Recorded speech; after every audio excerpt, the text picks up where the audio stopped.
Hello friends, आज हम लोग बात करने वाले हैं गोल्स एंड सिस्टम्स के बारे में। अक्सर ये देखा गया है कि हम लोग गोल्स तो बना लेते हैं लेकिन उसे अचीव नहीं कर पाते। या फिर मैं ये कहूँ, what is the difference between losers and winners. Winners ऐसा अलग क्या करते हैं, आइए इसे एक सरल भाषा में समझते हैं कि goals give you direction but systems give you the results. Example के तौर पे बात करते हैं स्टूडेंट्स की। ये हमेशा गोल बनाते हैं to achieve a certain number of percentage, for example 90% and above. लेकिन गलती वहाँ हो जाती है जब ये सिर्फ परसेंटेज के ऊपर फोकस करते हैं और लास्ट मिनट लर्निंग। जबकि एक्शन प्लान ये होना चाहिए कि उन्होंने डेली रिविजन्स करने चाहिए, पास्ट एग्जामिनेशन पेपर्स को सॉल्व करना चाहिए। There should be fix number of hours in which they should study. अगर दूसरा एग्जाम्पल में बात करूँ तो बिजनेस ओनर्स का, इन लोग का टारगेट होता है कि to achieve certain percentage of revenue, for example 50% and above. लेकिन फोकस सिर्फ और सिर्फ उस परसेंटेज के ऊपर होता है।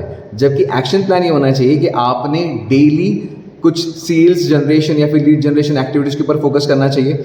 मंथली अपने कस्टमर से फीडबैक लेना चाहिए, किस तरह से हम लोग हमारे प्रोसेस या फिर हमारे प्रोडक्ट्स को इम्प्रोवाइज कर सके।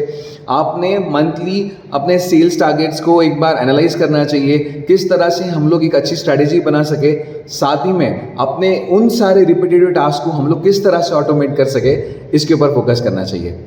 ध्यान में रखिएगा, विनर्स कुछ अलग नहीं करते, वो बस अपने सिस्टम्स को अच्छा बनाते हैं जो उन्हें रिजल्ट देता है। Thank you so much.